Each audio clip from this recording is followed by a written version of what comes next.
Salut les gars, c'est Brox. Je suis avec Exi, le coach de notre équipe VCT. J'ai pas besoin de vous le présenter.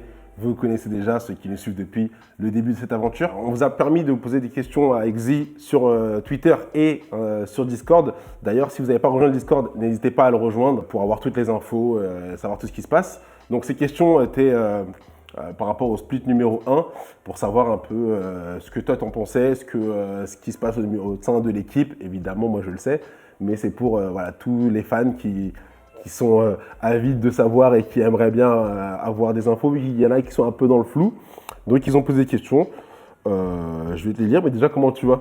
Ça va, nickel. Et toi? Nickel. Ben, moi ça va super bien, j'adore venir à Berlin. C'est pas une vanne, hein, parce que pour ceux qui j'adore venir à Berlin, je kiffe cette ville. Je trouve que c'est une ville sous-cotée. Vraiment sous-cotée, je m'y plais énormément. Donc quand tu es chaud, on peut y aller directement. Je te pose directement la première question. Allez, on voit les questions. Alors la première question, c'est de LSI. En gros, un tweetos que je connais, que je vois pas mal.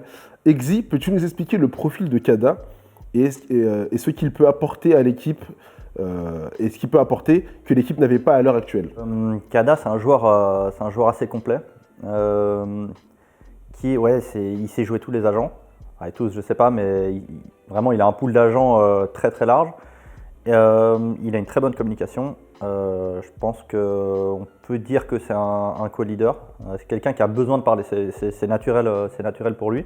En fait, on dirait que c'est un joueur expérimenté, alors que, par exemple, il n'a pas encore joué en VCT, mais j'ai l'impression qu'il sera pas perdu. Et chez nous, justement, c'est ce qu'on a besoin en fait. On a besoin d'idées, on a besoin de propositions. On avait un Colin, mais Taka, c'était vraiment quand il y avait besoin. L'année passée, quand il était en pleine forme, il collidait. Je pense que d'ailleurs, ça l'aidait à être fort. Ces derniers temps, beaucoup moins. C'est un choix qu'il a fait. Je pense d'ailleurs que c'était pas le meilleur choix pour lui-même. Et voilà, on avait besoin de ça cruellement. Parce que l'équipe manque d'expérience et elle manque d'idées et d'adaptation en live. C'est hyper important. Et donc, il vient combler pas tout. Ce serait d'ailleurs de lui mettre trop de pression, je pense, de lui demander de tout combler. Mais en tout cas, voilà, il vient nous renforcer de ce côté-là, quoi. Donc pour en revenir sur le sujet de Takas, est-ce que tu trouves que c'est pas, tu vois, je veux en dire, est-ce que c'est pas dur de co-lead en tant qu'entry? Je pense que c'est une position où je pense que tu dois co-lead en fait. Parce que ouais, t'es le premier, quoi. T'es le premier à y aller. Rien que pour te coordonner, déjà pour faire des idées que toi tu as envie de faire. Et tu peux vraiment. En fait, ton leader, il peut aussi construire le jeu à partir de tes moves, quoi, et de tes initiatives. Après, tu es celui qui, une bonne partie du temps, va être premier au scoreboard et il va fraguer, il va avoir un bon feeling et tout. Et du coup, ça donne plus d'instinct sur le jeu. Même en tant que sniper, par exemple, c'est un peu le co-lead de défense qui vient prendre une position, ou alors l'équipe joue pour que lui frague, ou alors lui vient compléter un endroit pour renforcer le restant de la map, et c'est un peu de la structure, c'est un peu du co-lead quelque part. Donc peut-être à certains moments, en fait, et je pense que lui au début de l'année, il s'est pas senti chaud avant de rentrer en VCT, et du coup il s'est dit il faut que je me concentre juste sur mon skill à moi. Et ça, c'est quelque chose de compréhensible pour un dueliste. Il se dit, pour fraguer, il faut que je me concentre sur moi.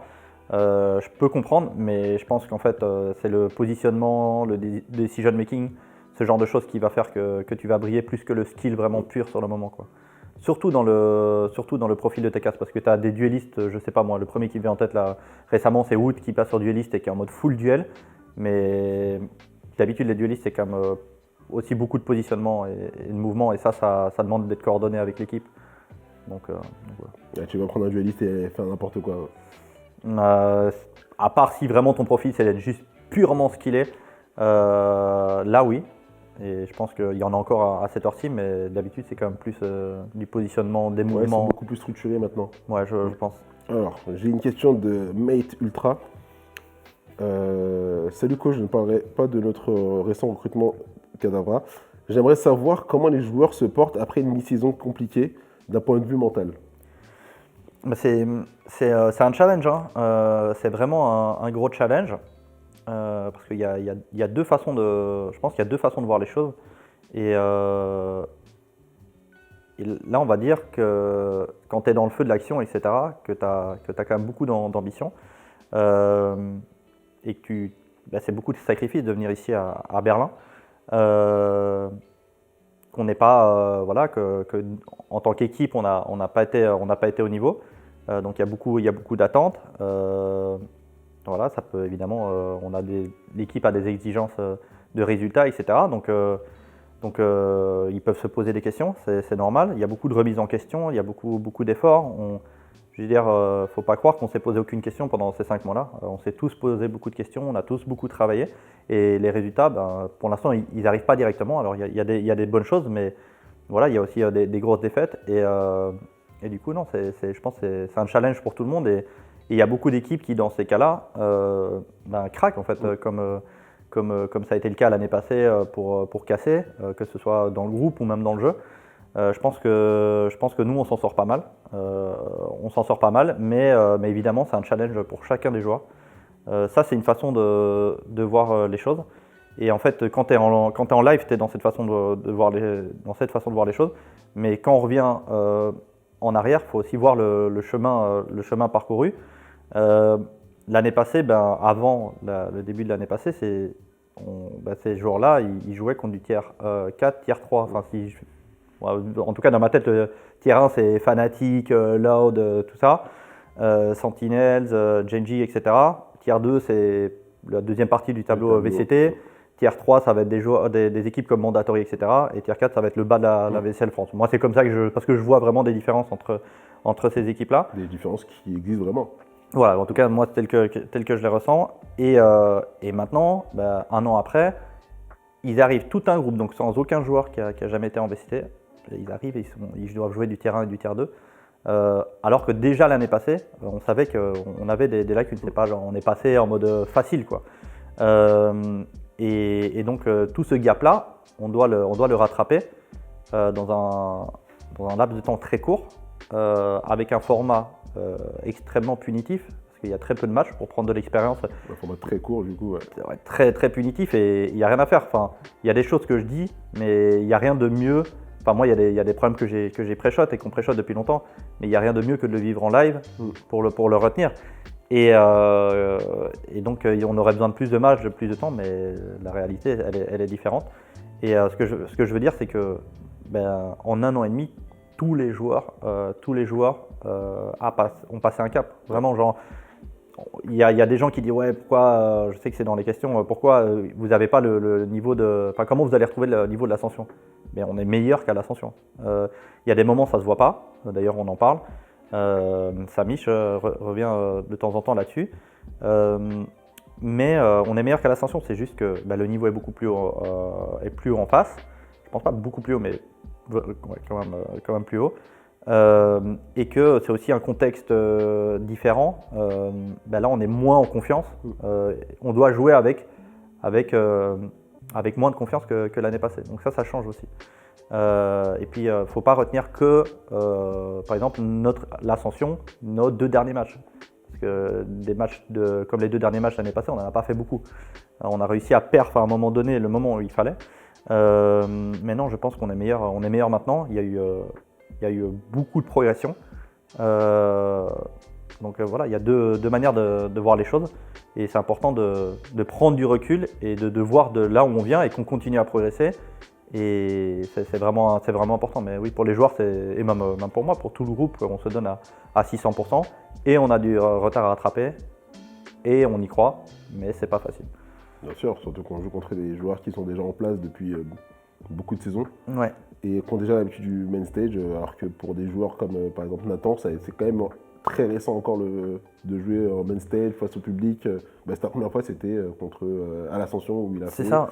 Du coup, 3 matchs, 4 matchs. Donc en vrai, c'est rien. Dans la carrière d'un joueur, c'est absolument rien. Quoi, non, c'est rien du tout. Moi, sur Counter-Strike, j'ai jamais dû devoir rattraper autant de retard en si peu de temps. Non, parce que c'est limite la routine, quoi. Ouais, c'est des tournois toute l'année déjà. Et tu as des tournois tous les mois. Tu as beaucoup plus de matchs. Donc non, le challenge est vraiment big, quoi. Question de relax. On t'a vu porter la chemise, mais à quand le costume et la cravate Attends, je les like verte. cette photo. Hein? Je les like cette Il y a question. deux questions. On t'a vu porter la chemise, mais à quand le costume et la cravate verte rose? Et la deuxième question, c'est le roster à 6 était-il ton idée?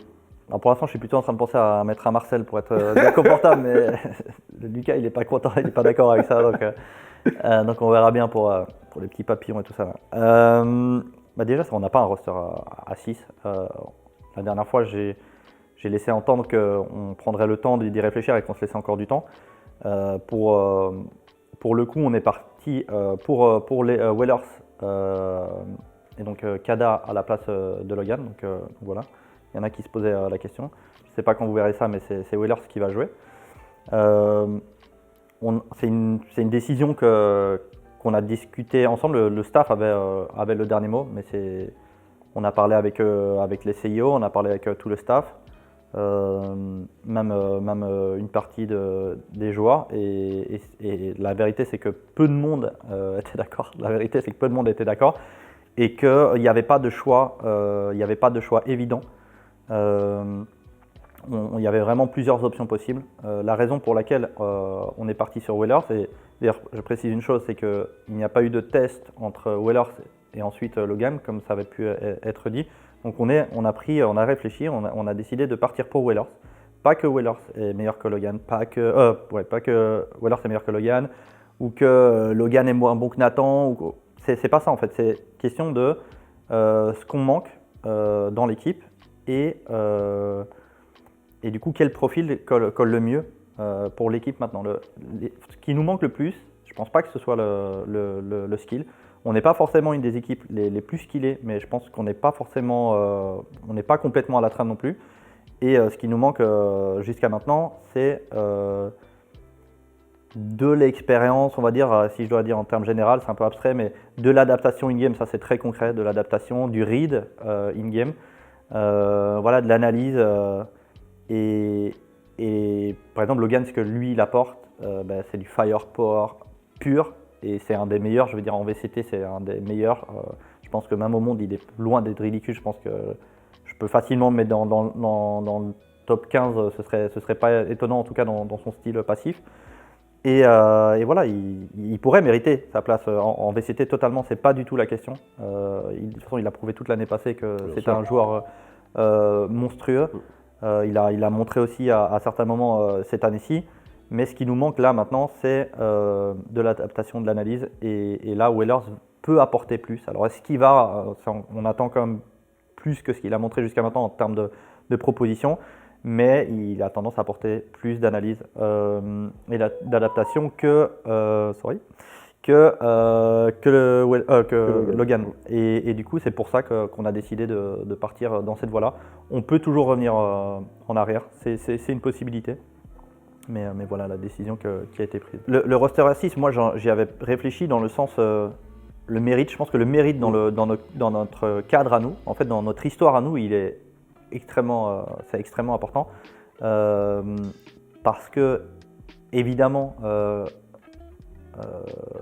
M8 a énormément, Gentleman a énormément aidé à cette performance dans l'encadrement, dans le support mental, dans tout ce qui a été mis en place pour nous faire progresser, ça c'est indéniable. Mais nous aussi on a eu une grosse part c'est le groupe aussi qui s'est qualifié là. C'est pas comme si nous on avait rejoint, c'est pas comme si Logan avait rejoint une structure qui était déjà en VCT.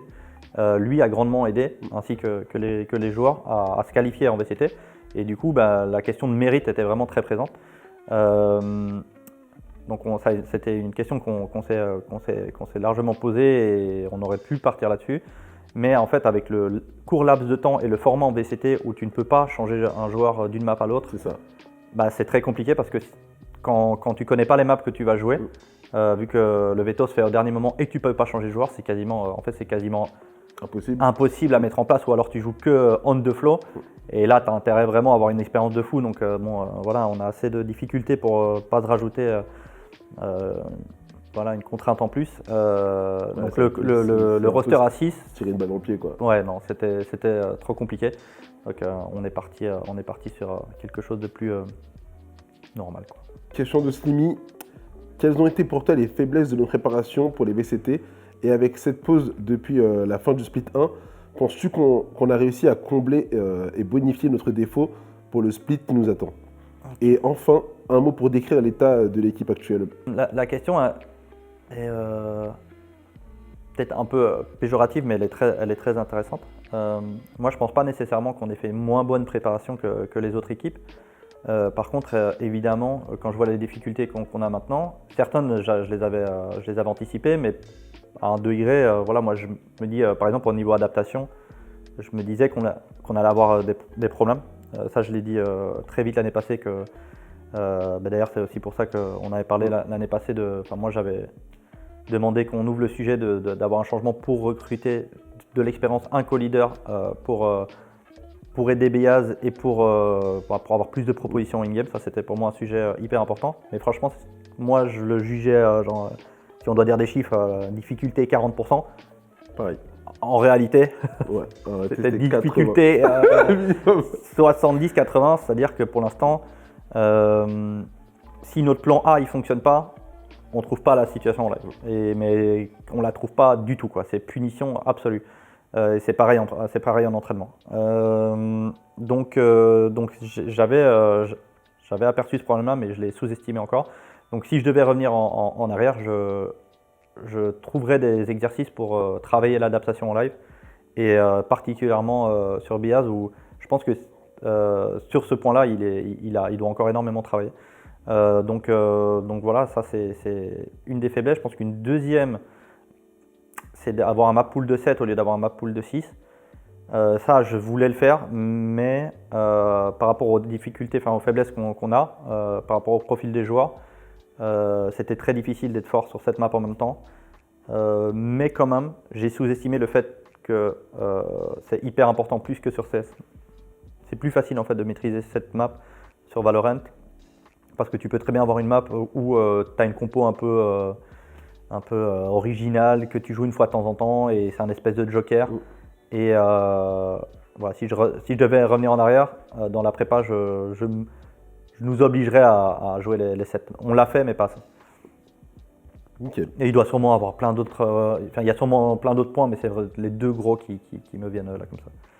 Okay. La deuxième partie de la question, c'était ? Et enfin, un mot pour décrire l'état de l'équipe actuellement. Ok, l'état de l'équipe, on a eu tout un moment où l'équipe savait qu'on se posait des questions, etc. Donc c'est un moment de changement, c'est casser un groupe qui a eu une histoire ensemble. Donc ça c'était vraiment pas évident, que ce soit surtout pour eux, mais même pour moi, parce que c'est des questions que j'ai dû me poser déjà. J'ai vu les problèmes arriver avant, hein. Donc c'est des questions que je me suis posées avant. Donc voilà, c'était une période pas évidente, mais qu'on doit être capable de vivre en tant que compétiteur dans l'e-sport. C'est commun, hein, il n'y a pas de drame non plus. Là, on a donc Kada est arrivé. Il a fallu, pour pas mentir, il a fallu que, je dirais pas avec qui ou quoi, mais il a dû se faire sa place un petit peu, Kada, en vrai, dans le groupe. J'ai trouvé ça assez comique d'ailleurs. Et je n'avais pas toujours eu ça, mais c'est un peu comme dans le foot, tu vois. Faut me prouver qu'il y avait un truc comme ça. Donc il y a un petit challenge pour lui, mais rien de bien méchant. Au contraire. Et là, ça se passe bien. On a gagné en adaptabilité, je ne sais pas si ça peut se dire. Oui, ça. Et voilà, on apprend à se connaître, que ce soit dans le jeu ou en dehors, même si en dehors ils se connaissaient déjà bien. Et là, je pense que l'équipe se porte bien, on arrive plein d'espoir et curieux de savoir ce qu'on est capable de montrer, quoi. Ouais, moi, je suis très curieux, je suis toujours curieux de voir, peu importe le roster de Gentlemate. Alors, comment va être intégré Kada dans le roster? Quel est son rôle au sein de l'équipe? Donc, on sait que Kada va aider beaucoup Beyaz au lead, ouais. à co-lead, mais quel va être son rôle en termes de personnage? Le très bon point, c'est qu'il joue beaucoup d'agents, et donc voilà, il va jouer beaucoup d'agents avec nous aussi, et il a fallu trouver le juste milieu entre lui qui mette bien l'équipe, en étant OK parce qu'il sait tout jouer, ou alors juste on le met bien, quoi. Donc c'est un entre-deux. Donc il a fallu qu'on fasse quelques tests, quelques ajustements. Parfois on est revenu un peu en arrière pour aller un peu plus vers lui, pour aller un peu plus vers ce qu'il aime bien, où il est confortable. Et donc voilà, pool d'agents varié. De toute façon, je ne peux pas trop donner d'informations pour la suite non plus, vu qu'on va jouer que 2 ou 3 maps le premier match. Et ensuite, co-leader, il peut avoir une voix sur les pistoles, il peut avoir une voix sur les game plans, et voilà, simplement. Très bien. Question de Axo. C'est quoi le plus gros défi que vous devez relever dans ces VCT et pourquoi est-il aussi difficile à accomplir? Et pourquoi est-il si difficile à accomplir, pardon? Être au niveau, si possible, et je sais qu'on en est capable, je sais que tous les joueurs en sont capables, d'arriver au playoff, en Champions, et pas juste arriver aux Champions, faire mal aux Champions, ce que je suis sûr et certain qu'on peut faire. Après, en fait, c'est le temps, quoi. Le temps, on n'en a pas beaucoup. Là, c'est 6 mois, mais maintenant, on a eu 1 mois, 1 mois et demi. 1 mois et demi dans l'e-sport, c'est rien. C'est rien en termes d'expérience sans match officiel. 1 mois et demi sans match officiel, c'est rien du tout. Donc bien sûr, c'est le temps. D'être au niveau, on en est capable, 100%. Je sais que tous les joueurs, ils ont fait ça. En fait, pour moi, avant d'arriver en VCT, ils avaient tous un gros point à régler. Et ils étaient tous au niveau sur plein de critères, mais chacun des joueurs, ils avaient vraiment un gros point à régler. Et ça ne se règle pas comme ça, il faut plus de temps. J'espère, enfin je sais qu'ils en sont capables et j'espère que voilà, c'est des opportunités, il y a plein de choses qui jouent, qui vont tous y arriver ou qu'on va tous y arriver ensemble. C'est loin d'être impossible, mais le temps est un vrai challenge. Nous, on se bat contre le temps, c'est ça qui rend la situation très difficile. Je pense qu'avec un format en 9 mois, on serait beaucoup plus, on aurait beaucoup plus de chances d'y arriver, vraiment. Alors, il y a Elotual qui demande comment expliquer l'inconstance durant ce premier split. L'inconstance, ouais, on a montré mes comptes BBL, est-ce que c'est une si grosse perf que ça? Tactiquement, on les domine, mais individuellement, on est en dessous. Statistiquement, ça s'est vu dans les clutches, etc. On s'est fait archi dominer. Vitality, on a sorti un gros match. Après, je trouve pas que le niveau il était comme ça non plus. Mais parce que moi, en fait, je prends tout en compte. Je prends Vita qui joue pas forcément le meilleur des matchs contre nous, etc. Et d'autres défaites où je me dis, c'est eux, ils ont vraiment très bien joué. Je pense que Fnatic contre nous, ils ont vraiment sorti un gros match. C'est le moment de la saison où ils étaient comme ça, puis hop, ils ont fait ça. Donc je prends tout en compte et je me dis pas qu'il y a des grosses différences. Mais par contre, il y a un point important, c'est que quand notre plan A, il passe pas, on a du mal à trouver la solution en live. Et ça par contre, et ensuite il y a le momentum. Souvent on a eu du mal quand on perd la première map, souvent on a du mal, on a toujours eu du mal sur la deuxième, et ça c'était déjà le cas l'année passée. Et je pense que c'est toujours le même problème, c'est l'adaptation et le plan d'avant-match qui d'habitude ça a toujours été une de nos grosses forces, la préparation. Parce qu'en prague c'est pas fifou. Mais ouais, quand ça part mal, on a du mal à trouver des solutions et à s'adapter. Mais ça, éventuellement, ça va s'améliorer. Le changement peut améliorer ce point-là. Ok. Il y a Linus qui demande pourquoi s'obstiner à faire des compos compliqués plutôt que de simplement suivre la méta. Je dirais qu'il y a deux points. Je ne vais pas mettre de priorité dans les deux arguments, dans deux explications. La première, c'est que dans le jeu, on n'a jamais cherché, je ne pense pas que ce soit très ambitieux de chercher à faire pareil que les autres. Ou pareil que la méta. En fait, pareil que la méta, jusqu'à maintenant, c'était Fnatic, quoi. Donc, c'est Fnatic qui faisait ce qu'ils pensaient être le mieux pour eux. Et ensuite, sur beaucoup de maps, les gens suivaient, quoi. Donc on n'a pas forcément la volonté de faire la même chose. Je dirais que de manière générale, c'est pas forcément hyper ambitieux, mais par contre c'est safe. On va dire que tu vises. Je pense que si tu as cette façon de réfléchir là, tu vas viser ça, c'est safe, c'est 50-50 on va dire. Si tu cherches à innover, c'est plus risqué, c'est où tu vas aller à 70 ou à 30, voilà. C'est une image, quoi. Donc ça, c'est une des réponses. Ça peut être moi, ça peut être le coaching staff qui voit comme ça, un petit peu les joueurs aussi, mais je dirais c'est plus moi le coaching staff. Et la deuxième explication, c'est le profil de Nathan, qui est un joueur, je dirais top 3 monde en termes de sa capacité à gagner des duels. Que ce soit, franchement, l'année passée, moi ça me choquait. En fait, il gagnait les duels 50-50, il les gagnait 9 fois sur 10, mais le truc c'est que les duels 30-70, il les gagnait 6 fois sur 10. Quoi. Non, vraiment, genre en duel, c'est incroyable. Mais par contre, il a des grosses lacunes en termes de team play, de synchronisation, de visualisation de ce qui va se passer.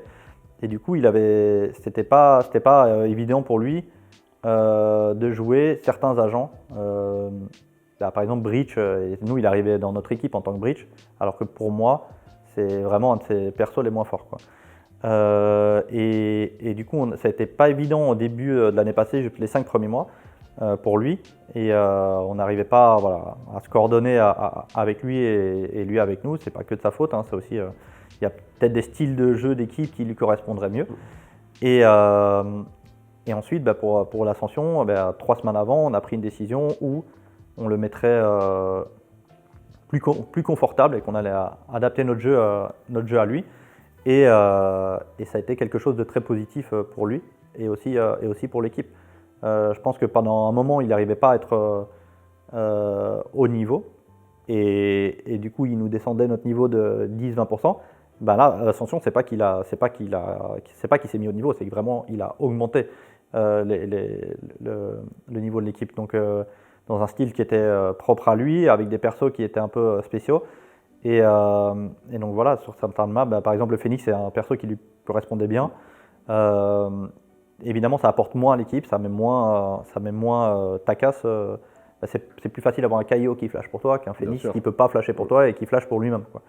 Donc ça c'est quelque chose, ça je peux de nouveau pas trop en dire, mais c'est quelque chose qu'on va faire évoluer. Je pense qu'il est plus prêt maintenant à jouer un jeu plus teamplay qu'il était avant. Je compte sur la confiance qu'il a engrangé sur le premier split pour pouvoir jouer d'autres personnages. On va aussi le tester sur d'autres agents. Donc là, les gens vont découvrir que Nathan, on va le tester sur un ou deux autres personnages.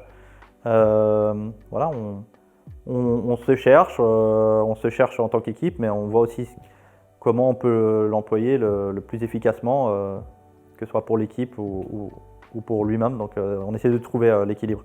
As-tu pensé à passer sur un niveau international? Donc je pense qu'il veut dire Arthos, à des joueurs internationaux, je pense, ouais. Autres que français. Allez, je te pose la question. Moi personnellement, ça me tient à cœur de réussir avec un roster totalement français. Il y a cette fascination qui dit que les rosters full français, ça ne réussira pas. Moi, je suis d'accord et pas d'accord avec ces gens-là. Mais oui, il y a des internationaux, il y en a plein des noms vraiment bons à l'international. Mais je sais pas, ce sera pas la même chose, quoi. Genre, je vais perdre ce petit truc qui fait que. Et puis aussi, il y a aussi le fait que ils parlent tous la même langue, c'est plus simple aussi. Et on voit que ça fonctionne. Hein. On voit aujourd'hui Genji qui performe. Là, ils ont fait 2 fois finale à Madrid et là ils ont remporté à Shanghai. Là-haut l'année passée. L'année passée, 5 Brésiliens, 5 Coréens. Il n'y a pas de barrière de la langue, donc c'est beaucoup plus simple de se comprendre, etc. Et du coup, toi, est-ce que tu as pensé à des joueurs à l'international? Oui, j'y ai pensé, j'avais. Oui. En gros, c'est une question importante pour l'avenir. Enfin, je veux dire, en tout cas, si j'y suis, mais je veux dire, faudra on en a déjà parlé et c'est un sujet important. On n'a pas énormément de joueurs en France, donc ça c'est une problématique. Donc évidemment, ça réduit le nombre de choix, hein, tout simplement. C'est pour ça que quasiment toutes les équipes sont à l'international. Mais moi, j'ai l'espoir, je pense plutôt qu'avec une équipe qui parle la même langue à l'heure actuelle, le team play est extrêmement important sur Valorant et que ça vaut la peine. Même si tu as moins de choix de joueurs, ça peut être une raison de rester dans une équipe nationale, quoi, du même pays. Pourquoi Logan et Wailers ont swap de rôle au cours du split 1 et quels ont été les effets bénéfiques in-game? Donc tout simplement parce qu'on se cherchait, et on se cherche toujours. Logan, il avait eu des difficultés sur son lurk attack pour analyser et trouver ses timings. Weller, c'était un peu meilleur dans l'analyse, mais il n'arrivait pas encore non plus forcément à trouver ses timings. Mais voilà, ça on l'a su que en faisant le switch. Et Weller sur son Omen, il n'avait pas assez d'agressivité et il nous offre, voilà, il n'était pas assez agressif dans son Omen. Du coup, on a essayé de switch pour voir ce que ça donnait. Il y a des maps où on est resté comme on était avant et il y a des maps où on a changé, comme par exemple Sunset. Weller se sentait assez à l'aise sur Cypher. Par exemple, Logan aussi, il préfère Killjoy, il est meilleur sur Killjoy que sur Cypher. Donc voilà, on a fait des tests, il y a des maps où on est revenu en arrière, il y a des maps où on est resté comme ça. C'est des tests, on se cherche. Ok. Question de Gema. Y aura-t-il un changement complet de stratégie de notre côté ou bien une amélioration de nos stratégies déjà utilisées? Il va y avoir quand même pas mal de changements. Déjà, il va y avoir beaucoup de changements d'agents, de qui joue quoi. Éventuellement même de stratégie, de compos. Kada apporte des opportunités qu'on n'avait pas forcément avant. Comme j'ai dit, avec Nathan, on va aussi peut-être le diriger sur certaines maps sur quelque chose de plus teamplay. Donc ça va nous permettre de jouer un autre jeu. Donc on ne change pas tout, loin de là.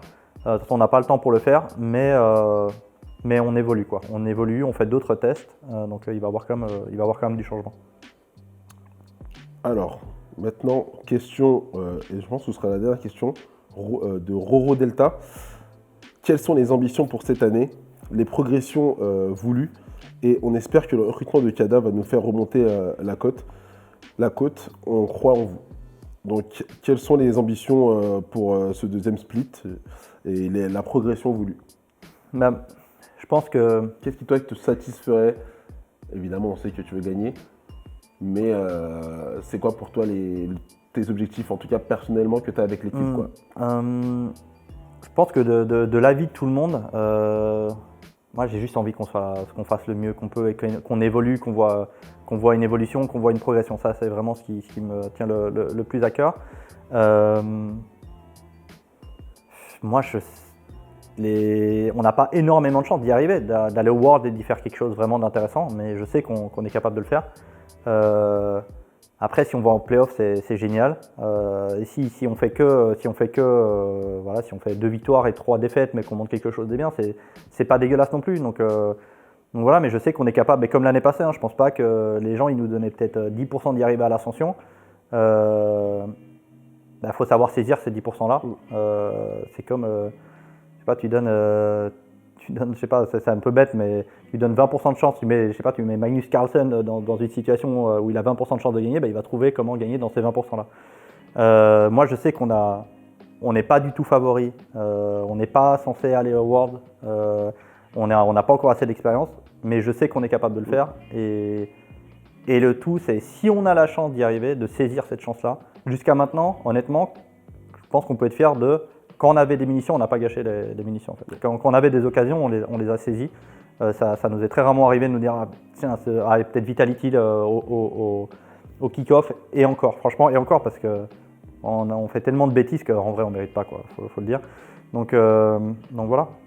J'ai pas envie de nous donner d'objectifs. La progression, justement, c'était la deuxième partie de la question. Quels sont sur quel, je sais plus, mais sur quoi on veut vraiment progresser. Oui, c'est ça. Moi, c'est toujours la même chose, même si j'ai peut-être pas été le meilleur dans ce domaine-là ces derniers temps, mais que les joueurs et que notre équipe évolue, et c'est toujours la même chose, quoi. Si on arrive on peut pas faire plus vite que la musique, mais il faut essayer d'évoluer. Pendant le temps qui nous est donné pour que l'expérience soit intéressante pour tout le monde. Donc ça, je l'ai toujours dit. Je pense que Matsé, Durly, Samish font beaucoup de travail sur la micro pour améliorer le niveau des joueurs ces derniers temps. Je pense que c'est important. Et voilà, qu'on évolue tous ensemble. Ça, c'est un point hyper important. Et question qui n'était pas dessus, c'est la mienne. Quel serait pour toi le format idéal pour l'année prochaine? Déjà, pas d'avoir 6 mois de tournoi et 6 mois off. Qu'il y a un vrai gros tournoi, comme les VCT maintenant, ok, mais au moins 2 tournois, je sais pas moi, en octobre, novembre, où les équipes arrivent archi prêtes et en plus ils ont encore du temps après pour se préparer pour les VCT, mais ce seraient des tournois qui seraient très attendus par le public, très regardés. En plus, ce seraient des formats courts, donc c'est aussi sympa à suivre pour les gens, comme un Major sur 16 qui va se passer sur 1 ou 2 semaines. Donc ce serait très attendu, la qualité de jeu serait exceptionnelle et il n'y aurait pas 6 mois de pause, qui est quand même un format drastique. C'est énorme. Mais pour moi, c'est inexplicable aussi, quoi. Après, pour les joueurs, pour relancer la machine, c'est pas facile. Hein. Ouais. C'est pas facile quand pendant 6 mois tu es inactif. C'est dur de se mettre dans des situations où tu es en situation de match, avec enjeu, avec de la pression. Donc, pour le recyclage même des joueurs, c'est très compliqué pour les nouveaux joueurs qui arrivent et qui doivent pop, quoi. Donc, j'espère que le format VCT soit plus long, sur 8 mois, ou moi je dirais l'idéal ce serait des VCT sur 5-6 mois, comme c'est le cas pour l'instant, et 1 ou 2 gros tournois, mais vraiment genre un gros prize pool dans un stade. Ce serait bondé parce que le public attendrait ça avec impatience. Moi, c'est ça que je proposerais. Et j'espère déjà qu'ils vont le faire pour cette année-ci. Il n'est pas trop tard de faire un bon tournoi. Très bien. On a tout ce qu'il nous fallait. J'espère que Exi a répondu à la majorité de vos questions. Et puis, merci beaucoup, Exi.